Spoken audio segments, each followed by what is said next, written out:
Jai Hind, dear students. How are you? I hope you all are well at your place with your family.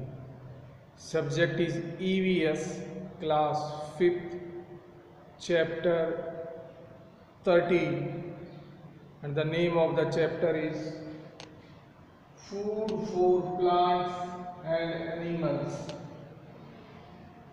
Once again, food for plants and animals. So on completion of today's class, my plan is to complete this chapter into 2 classes. So on completion of today's class, you will come to know food for plants under that photosynthesis, manures and fertilizers, parasitic plants, insectivorous plants, Venus flytrap, pitcher plants, sandy plants. So we will discuss one by one on all these topics. साथ ही साथ as usual मैं हमेशा कहता हूँ कि जैसे ही दोनों क्लासें हो जाएंगी इस चैप्टर की, you will also receive hard words translate into Hindi as well as I will also explain the hard words through the video. Okay, and on the completion of the complete chapter you will receive solution sheet. Okay, so hard words और solution sheet को आपको अपनी जो EVS की notebook है उसमें fair करना है. सो let's start without wasting time. Okay, so the food for plants and animals, that is the name of the chapter. All humans and animals directly or indirectly depend upon plants for food. All humans हम मानव, and animals पशु directly or indirectly depend upon plants. हम और पशु प्रत्यक्ष, directly means प्रत्यक्ष रूप से और इनडायरेक्टली मीन्स अप्रत्यक्ष रूप से पेड़ पौधों पे निर्भर हैं. हम सब जानते हैं भाई. डायरेक्टली कैसे? हम डायरेक्टली पेड़ों की लीव्स लेते हैं, कभी उनकी रूट्स को खाते हैं, कभी लीव्स की वेजिटेबल बनती है. कुछ ऐसे हैं जिनका स्टीम हम खाते हैं, कुछ प्लांट्स ऐसे हैं जिनका हम फ्लावर खाते हैं, लाइक कॉलीफ्लावर. किसी की हम लीव्स खाती हैं जैसे स्पेनिच, किसी की हम रूट्स खाते हैं जैसे टर्निप, किसी का हम स्टेम खाते हैं जैसे like what we can say carrot, radish and all that. So thing is that this is what we can say directly.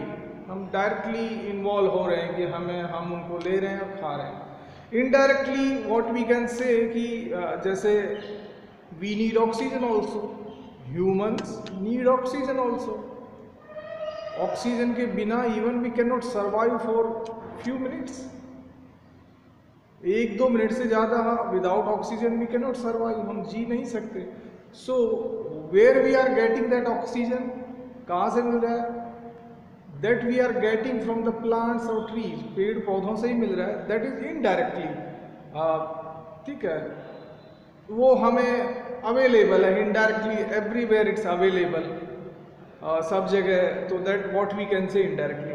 तो स्टोरी का कंक्लूजन ये है कि डायरेक्टली और इनडायरेक्टली इन हिंदी प्रत्यक्ष और अप्रत्यक्ष रूप से हम पेड़ पौधों पे निर्भर हैं. ओके. सिमिलरली का मतलब होता है इसी तरह. Plants also depend on us for their survival. जिस तरह हम डायरेक्टली और इनडायरेक्टली उन पे डिपेंड हैं, ठीक उसी तरह सिमिलरली पेड़ पौधे भी हम पे डिपेंड हैं उनकी लाइफ के लिए, उनके सर्वाइवल के लिए, उनकी जिंदगी के लिए. We provide them with carbon dioxide, water and manure that are needed for the growth of the plants. हम उनको क्या प्रोवाइड करते हैं? प्रोवाइड मीन्स देना. क्या देते हैं हम? भाई एक तो हम कार्बन डाइऑक्साइड देते हैं, वो ऑक्सीजन छोड़ते हैं, हम कार्बन डाइऑक्साइड छोड़ते हैं, that is one thing. Water, तो पानी भी या तो रेन से उनको पानी मिलता है, अगर रेन नहीं होती तो then we pure the water, हम पानी देते हैं। एंड मैन्यूर का मतलब होता है खाद, मैं सारों को हार्ड वर्ड में दूंगा, MANURE, मैन्यूर मीन्स खाद, सो हम वो भी देते हैं। सो इतनी चीज़ें हम उनको दे रहे हैं, हम कार्बन डाइऑक्साइड दे रहे हैं, हम मैन्यूर दे रहे हैं, हम वाटर दे रहे हैं, that are needed for the growth of the plants. और ये सारी की सारी चीज़ें प्लांट्स को अपनी ग्रोथ, अपने बढ़ने के लिए उसको ज़रूरत है। तो ये पैराग्राफ हमारा ख़त्म हो गया। आई होप आपको ये पैराग्राफ समझ आया होगा। अब हम हैं फूड फॉर प्लांट्स, यहाँ पे आ गए फूड फॉर प्लांट्स। चलो, plants make their own food, पेड़ पौधे अपना खाना खुद बनाते हैं। दे आर कॉल्ड ऑटोट्रोप्स और प्राइमरी प्रोड्यूसर्स। पहले सेंटेंस आया था कि plants make their food their own, पेड़ पौधे अपना खाना अपने आप बनाते हैं। जब अपने आप बनाते हैं तो उनको क्या कहा गया? ऑटोट्रोप्स। ऑटोट्रोप्स को हम हिंदी में कह सकते हैं कि स्वपोषक। भाई अपने आप बनाते हैं, ऑटो जैसे बोलते हैं ऑटोमेटिक, स्वचालित, लेकिन यहाँ पे ऑटो के साथ मैटिक नहीं लगा है, यहाँ पे ऑटो के साथ trophs. So autotroph that means स्वपोषक, मतलब स्वयं पोषक, स्वयं पोषण करने वाले। और what we can say autotrophs अगर हम ना कहना चाहें तो एक सिमिलर वर्ड है, दैट इज प्राइमरी प्रोड्यूसर्स। दोनों वर्डों का मीनिंग एक ही, प्राइमरी प्रोड्यूसर्स मीन्स प्राथमिक उत्पादक। ठीक है। The leaves of the plant make food. तो देखिए पेड़ पौधों में खाना बनाने की प्रक्रिया में सबसे ज़्यादा लीव्स का रोल होता है, पत्तियों का रोल होता है। ठीक है। The leaves contain a green coloured pigment called chlorophyll that gives the green color to the leaves and it also traps sunlight। अब देखिए थोड़ा बड़ा सेंटेंस है लेकिन इजीली आपको समझाते हैं और बताते हैं। The leaves, पत्तियां, contain a green coloured pigment, पत्तियों में पिगमेंट का मतलब होता है रंग। So the leaves contain a green colour, हरे रंग का, ग्रीन कलर का एक पिगमेंट होता है, मतलब एक व्हाट वी कैन से एक सब्सटेंस प्रेजेंट रहता है या एक पिगमेंट प्रेजेंट होता है पत्तियों में, जिसको क्लोरोफिल कहते हैं। वो जो पिगमेंट है हरे रंग का, वो पत्तियों में प्रेजेंट रहता है, उसको क्या कहते हैं? क्लोरोफिल कहते हैं। वंस अगेन बहुत इंपॉर्टेंट, बिकॉज ये जो क्लोरोफिल और ये फोटोसिंथेसिस आगे बढ़ आएगा, ये चलता रहेगा। अब आप 5th में हैं, आप 8th में जाएंगे तब भी आपको फोटोसिंथेसिस पढ़ाया जाएगा, 10th में जाएंगे तो भी फोटोसिंथेसिस पढ़ाया जाएगा, 12th में भी जाएंगे। Even when you will go for the BSc and MSc and all that, you will read this photosynthesis.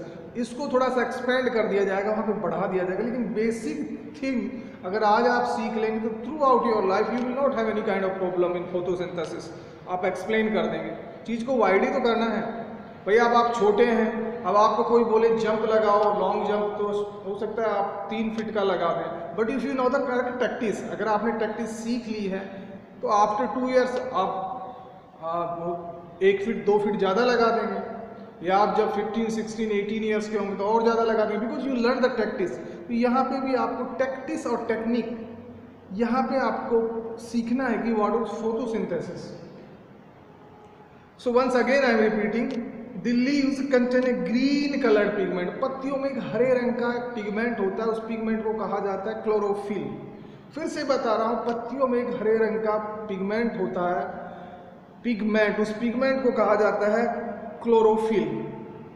वो क्लोरोफिल क्या करता है? That gives the green colour to the leaves. ये क्लोरोफिल ही है जिससे पत्तियां हरी रहती हैं, पत्तियों को हरा रंग देता है। देखिए एक बार कहा गया यहाँ से वहाँ भेज दी सेंटेंस में, दूसरी बार बात को वहाँ से यहाँ लेके आ गई, बात वही है। कह ये रहा है कि पत्तियों में के अंदर एक पिगमेंट होता है, हरे रंग का पिगमेंट होता है, उस पिगमेंट को कहा जाता है, यहाँ पे लिखा हुआ है क्लोरोफिल। ये क्लोरोफिल ही पत्तियों को हरा रंग देता है। ठीक है, बात को घुमा दिया। एंड इससे होता क्या है? And it also traps sunlight. एक और इंपॉर्टेंट काम करता है ट्रैप्स, एक वर्ड है TRAPS, ट्रैप का मतलब होता है जाल में फंसाना। यहाँ पे बोलता है कि ट्रैप सनलाइट, तो एक तो सूर्य की किरणें हैं दैट इज लाइक एवरीवेयर। हम पेड़ पौधे घर के अंदर तो लगाते नहीं, बाहर ही लगाते हैं। क्यों लगाते हैं कि दे नीड सनलाइट। कई बार इवन ऐसा भी होता है कि हम घर के अंदर कोई गमले में, पोट में हम थोड़ा सा कुछ पेड़ रख देते हैं विंडो के पास, तो वो भी देखा होगा कि वो भी आफ्टर ए सर्टेन टाइम, कुछ महीनों या दिनों के बाद वो भी विंडो में बाहर की तरफ टर्न ले हो जाते हैं, एंगल बना लेते हैं। Why? Because they need sunlight. तो जहाँ से उनको सनलाइट मिल रही है वहीं झुक जाएंगे, वहीं अपने आप को बेंड कर लेंगे। सेम में सो कहा गया है कि ये जो क्लोरोफिल है दैट ट्रैप्स सनलाइट, सनलाइट को ट्रैप्स कर लेता है, जाल में फंसा लेता है एक तरह से। या सेंटेंस अच्छा सेंटेंस है, इट ट्रैप्स सनलाइट, सनलाइट को फंसा लेता है। तो कहने का मतलब ये है कि जो क्लोरोफिल है that is responsible for making food for the plant. पत्तियों का बहुत बड़ा रोल है। पत्तियों में ग्रीन कलर का पिगमेंट होता है जिसको हम क्लोरोफिल करते हैं। क्लोरोफिल क्या करता है? That need the sunlight and एक तरह से कहा जा रहा है कि सनलाइट को ट्रैप कर लेता है, फंसा लेता है ना। What happened then? Plant also need sunlight, carbon dioxide, water and minerals for making food. अब भाई आगे और बताया गया है कि प्लांट्स को और भी चीज़ों की जरूरत है। किन किन की? सनलाइट तो बता दिया। कार्बन डाइऑक्साइड भी उसको चाहिए जो हमसे मिल रही है। वाटर या तो रेन से मिल रहा है या हम दे रहे हैं।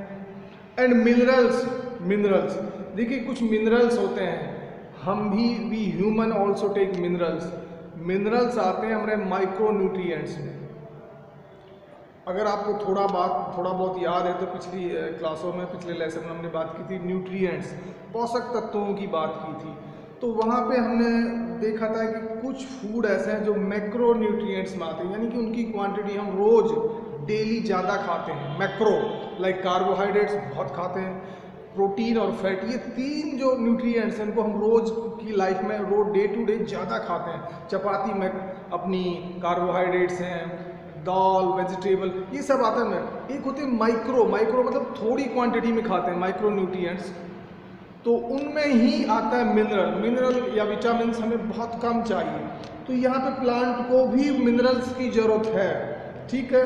तो प्लांट को क्या क्या जरूरत है, एक बार फिर से रिपीट करें सेंटेंस को कि प्लांट्स ऑल्सो नीड सनलाइट, पहली चीज होगी। देखिए किसी भी चीज को छोड़ना नहीं है, आपको पूरा बेसिक क्लियर करना है, पढ़ना है।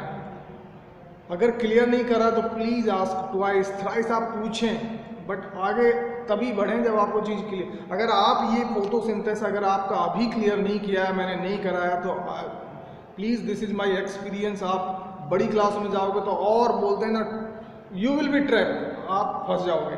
Okay, so the plants also need sunlight, carbon dioxide, water and minerals for making food, ठीक है। सो मिनरल्स उसको कहाँ से मिल रहा है? जमीन से मिल रहा है, सॉइल से मिल रहा है, मिट्टी, SOIL, सॉइल मीन्स मिट्टी। दैट इज़ द रीजन, मैं यहाँ पे थोड़ा सा फिर बताना चाहूँगा, दैट इज़ द रीजन कि जो फार्मर्स होते हैं मिट्टी में वो क्या करते हैं? मिनरल्स मिक्स करते हैं। भाई ओवर द टाइम या ओवर द पीरियड क्या होता है, प्लांट्स, हम क्रॉप लगा रहे हैं, प्लांट्स लगा रहे हैं, तो उन्होंने उस मिनरल्स को कंज्यूम कर लिया। सो हम क्या करते हैं? और मिनरल्स ऐड करते हैं। तो उसके लिए what we do, we means farmer, हम क्या करते हैं? या तो मैनूर, खाद डालते हैं, या मार्केट से आजकल तो मार्केट में बोलते ना जैविक खाद में, जैविक मैनूर अवेलेबल है, फर्टिलाइजर्स हैं, ये सारा ला के हम मिक्स करते हैं सॉइल में, मिट्टी में, ताकि प्लांट्स को मिनरल्स बराबर मात्रा में, क्वांटिटी में मिलते रहें। चलो आगे बढ़ते हैं। This process of preparing food by the plant is called photosynthesis. इसी को फोटोसिंथेसिस कहा जाता है। दिस प्रोसेस, ये तरीका ऑफ प्रिपेयरिंग फूड बनाने की, ये जो प्रोसेस है, तरीका, इसी को फोटोसिंथेसिस कहा जाता है।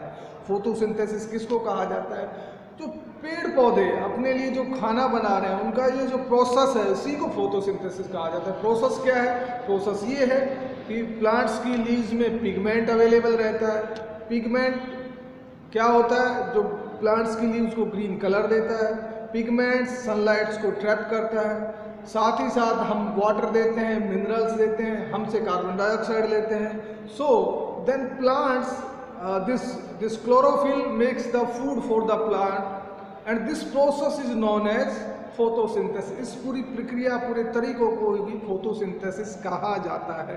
ठीक है, आपसे कोई पूछे फोटोसिंथेसिस तो बहुत सिंपल है कि पेड़ पौधे अभी अपना खाना बनाते हैं, तो खाना बनाने में क्लोरोफिल होता है जो उनकी पत्तियों में होता है। क्लोरोफिल का एक काम यह है कि पत्तियों को हरा कलर भी देता है, साथ ही साथ वो सूर्य की किरणों को एक तरह से ट्रैप करता है, या सूर्य की किरणों की उनकी ज़रूरत है। और ये जो प्रोसेस है, पानी देते हैं, हम देते हैं, बारिश से मिलता है, फिर मिनरल्स ऐड करते हैं, कार्बन डाइऑक्साइड उसको ज़रूरत है। तो ये जो पूरी प्रक्रिया है इसी को फोटोसिंथेसिस कहा जाता है। You can write in your own words, आप अपने शब्दों में लिख लें। तो लिखा कि carbon dioxide plus water sunlight की प्रेजेंस में और क्लोरोफिल की प्रेजेंस में ग्लूकोज बनाते हैं और ऑक्सीजन बनाते हैं। तो ऑक्सीजन जो वो बनाते हैं हम लेते हैं। तो ये जो एक साइकिल है ये चलता रहता है हम में और पेड़ पौधों और जानवरों में, जीवन चक्र इसको कहते हैं कि हम उन पे डिपेंड हैं, वो और हम पे डिपेंड है। चलो आगे बढ़ते हैं। The plants prepare food, in bracket लिखा है sugar, that is converted into starch. भाई प्लांट्स फूड बनाते हैं या शुगर बनाते हैं, जैसे बेसिकली अल्टीमेटली ग्लूकोज की ज़रूरत होती है हमारी बॉडी को। ह्यूमन की बात करें, ठीक है, तो हम भी जब कार्बोहाइड्रेट्स लेते हैं, फूड लेते हैं, तो हमारे माउथ में भी स्टार्च बनता है। फिर नीचे फूड जो प्रोसेसिंग है, डाइजेशन प्रोसेस है, उसके तहत नीचे स्टोमक में जाता है, फिर स्मॉल इंटेस्टाइन में जाता है, वहाँ पे ग्लूकोज में चेंज हो जाता है। तो that is the process of digestion. यहाँ पे भी बात किया कि कन्वर्टेड इनटू स्टार्च, स्टार्च में कन्वर्ट हो जाता है and stored in some parts of the plant. और वो जो उन्होंने खाना बनाया वो प्लांट्स के किसी पार्ट में स्टोर हो जाता है। प्लांट्स के भी तो पार्ट है, लीव्स होगी, ब्रांचेज हो गया, स्टेम हो गया, तना हो गया, नीचे रूट्स होगी, इतना सारे जैसे हमारी बॉडी में पार्ट्स हैं। अपर लिम मतलब ऊपर वाले हाथ, लोअर लिम मतलब नीचे वाले पैर, कितने सारे सिस्टम्स हैं, ऑर्गन्स हैं। तो प्लांट में भी पार्ट्स होते हैं भाई, उनकी बड्स होती हैं, फ्लावर्स होती हैं, लीव्स होती हैं, ब्रांचेज होते हैं, स्टेम्स होते हैं, रूट्स होती हैं, सब पार्ट्स हैं प्लांट्स के। सो वो जो फूड बना है वो इन पार्ट्स में स्टोर कर लेते हैं, रख लेते हैं। भाई रखना पड़ेगा ना, खाना बना लिया तो उसको रखेंगे, जब भूख लगेगी तो खाएंगे, जैसे हम भी तो बनाते हैं, रखते हैं। During the process of photosynthesis plant give out oxygen into the air which is used up by humans and animals for breathing। बहुत लॉन्ग सेंटेंस है, बड़ा अच्छा सेंटेंस है। During the process of photosynthesis, अब ये जो फोटोसिंथेसिस का process उन्होंने पूरा किया, अपना खाना बनाया, उसमें क्या हुआ, plant give out oxygen into the air. Plants ने ऑक्सीजन छोड़ी, कहाँ छोड़ी, हवा में। भाई कंफ्यूज मत हो जाना, ये जो हमारा एटमॉस्फेयर है, वातावरण है, इसमें एक्चुअली एयर है।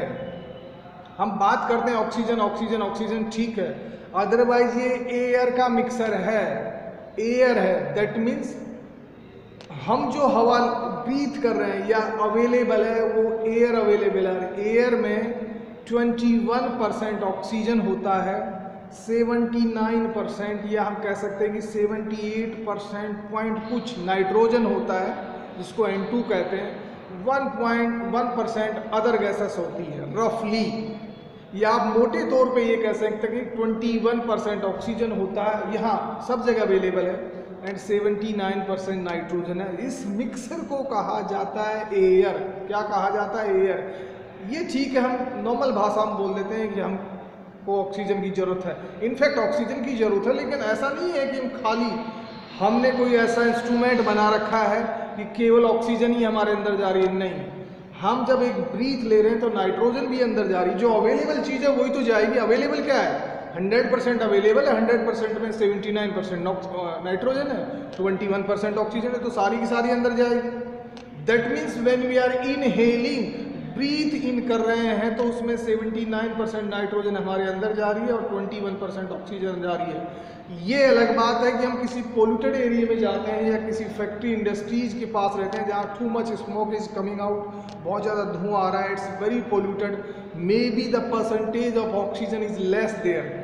हो सकता है, या प्लांट्स ज़्यादा नहीं है, कमी है, या कई बार हम हाई एल्टीट्यूड पे चले जाते हैं, ऊंचाई पर चले जाते हैं, तो जैसे जैसे हम ऊंचाई पे जाते हैं ऑक्सीजन की मात्रा शॉर्टेज होती जा रही है। ठीक है, तो dear students, this is air is available. So यहाँ पे एक वर्ड आया था एयर, उसी को मैंने क्लियर किया है। During the process of photosynthesis plant give out oxygen into the air. पेड़ पौधे हवा में ऑक्सीजन देते हैं, वो एयर नहीं देती, वो केवल ऑक्सीजन रिलीज करते हैं, which is used up by humans and animals for breathing. और जो वो छोड़ रहे हैं, रिलीज कर रहे हैं ऑक्सीजन, उसकी हमको जरूरत है, ह्यूमंस को जरूरत है और एनिमल्स को जरूरत है। तो ये हमारा जो पैराग्राफ था खत्म हो गया। Now we are here manual and fertilizers. ठीक है,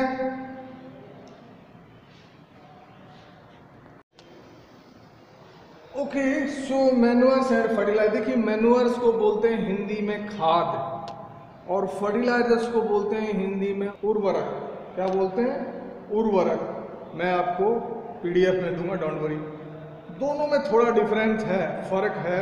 जनरली हम लोग इनको एक मान लेते हैं कि मैन्युअर्स और फर्टिलाइजर्स एक ही हैं, काम एक ही है दोनों का, मिट्टी की फर्टिलिटी को बढ़ाना, इंक्रीज करना। फर्टिलिटी मीन सेंस मिट्टी के उपजाऊपन को बढ़ाना, फर्टिलिटी उपजाऊपन को इंक्रीज करना, बढ़ाना, काम दोनों का एक है। किस किस का? Manure and fertilisers.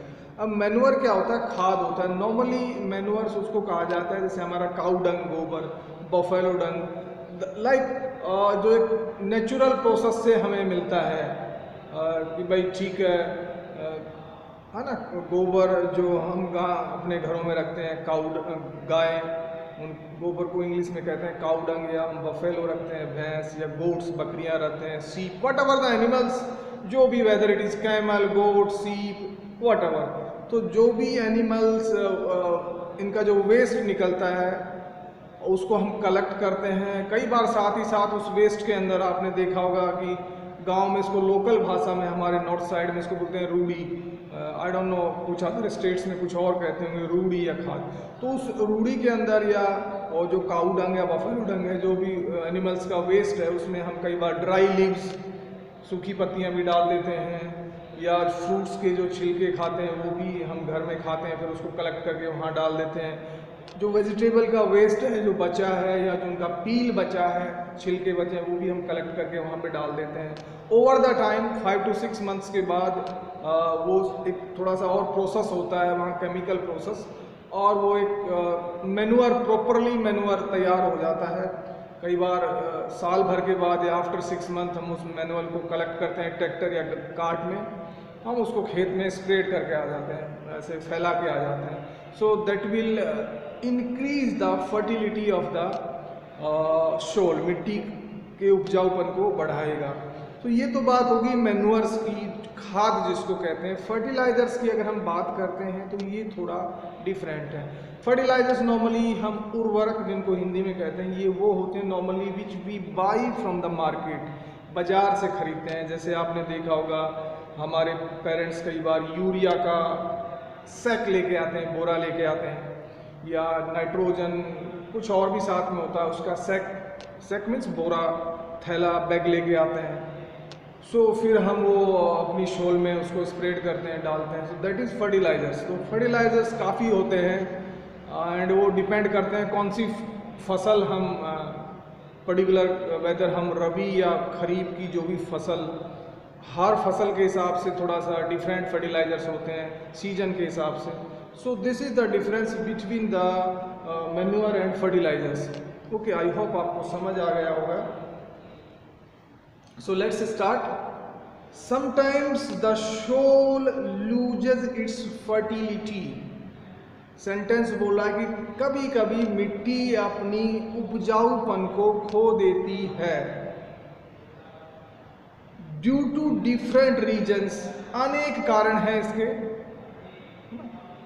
Of course not sometimes, यहाँ पे लिखा है कि sometimes the soil loses its fertility.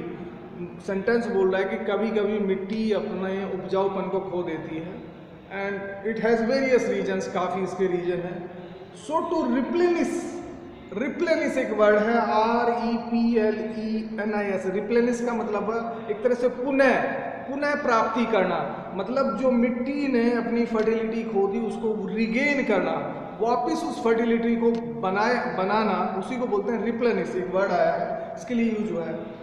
So to replenish the fertility of the soil, मिट्टी की जो फर्टिलिटी है, उपजाऊपन है, उसको फिर से बनाने के लिए, and better growth of plants, और प्लांट्स पेड़ पौधों की अच्छी ग्रोथ के लिए, ताकि वो अच्छे बढ़े, हेल्थी रहें।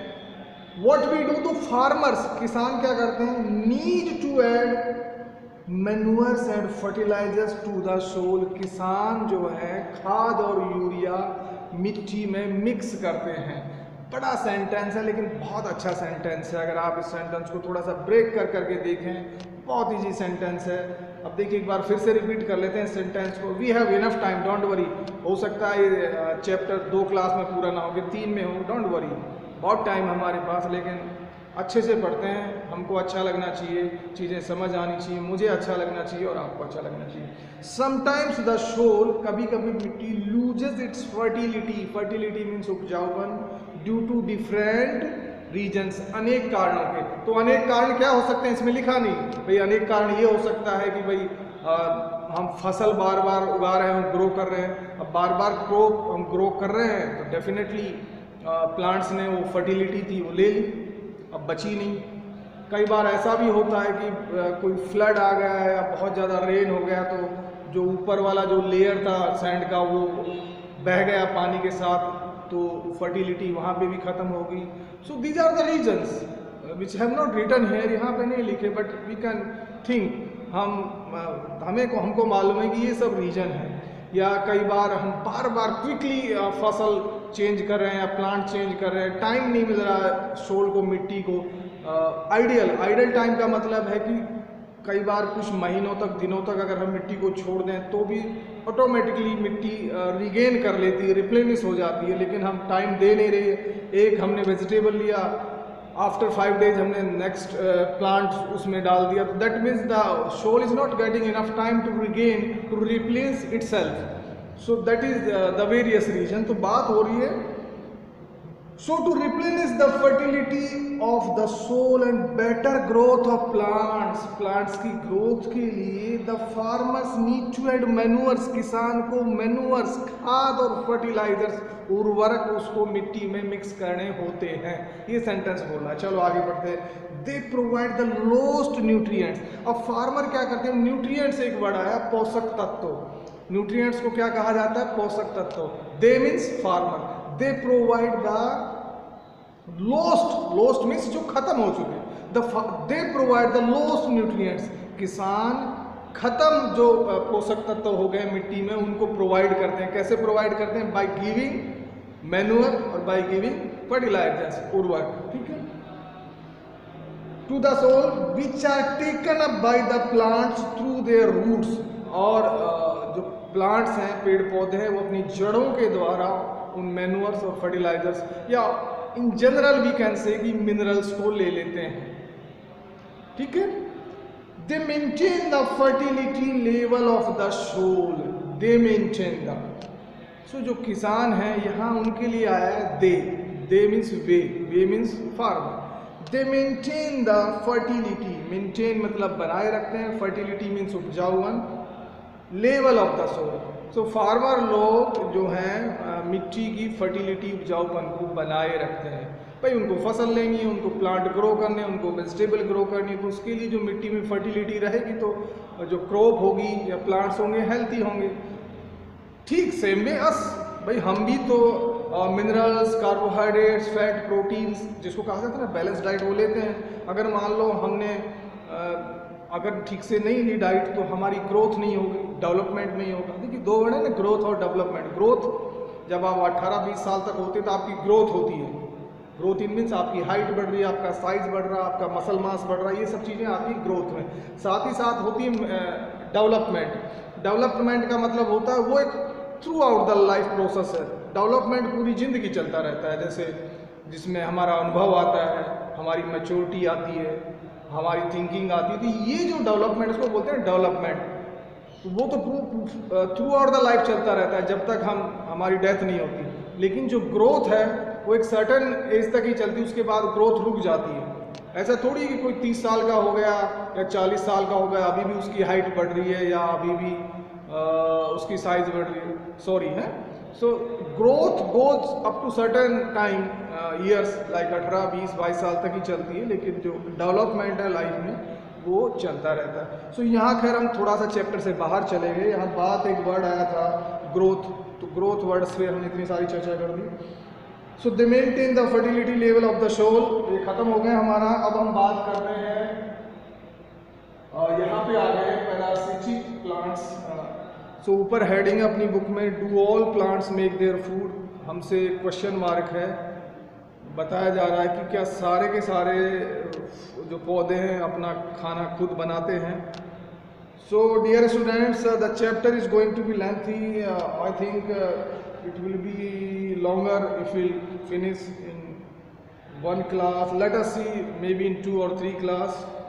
So मैं यही ख़त्म करना चाहूँगा। तो आई होप जितना आज क्लास में बताया आप समझ गए होंगे। So please go through the video, keep a pen in your hand, also keep a notebook with you and note down all the important things, चीज़ों को समझें और डिस्कस विद योर एल्डर्स और पेरेंट्स, ठीक है। Do not waste time, time को waste नहीं करना। फिर से मैं कई बार कह चुका हूँ कि टाइम रुकता नहीं है, टाइम इज ऑलवेज रनिंग, ठीक है। So please utilize the time, time को यूज करें। जो व्यक्ति इंडिविजुअल टाइम को यूज करता है, it's my guarantee to you, वो कभी लाइफ में फेल नहीं होगा, he will definitely get the success.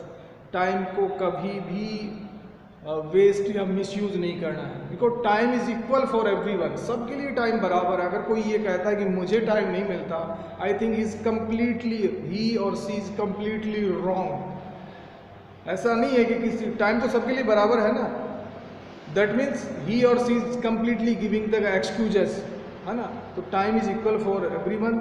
इसी टाइम को लेके कुछ लोग बहुत IAS, IPS, doctor, engineers, I am not against farmers की फार्मर, मतलब मेरा कहने का मतलब इस टाइम को यूज करके बहुत लोग सिविलाइज्ड पर्सन बने हैं सोसाइटी में। I am talking about the civilised person. So वो जब वो सिविलाइज्ड बन गए, इस टाइम को यूज करके बोलते ना सक्सेसफुल व्यक्ति बन गए, तो why not you and me. So that's all in today's class, see you in the next class, have a great day, bye bye dear friends.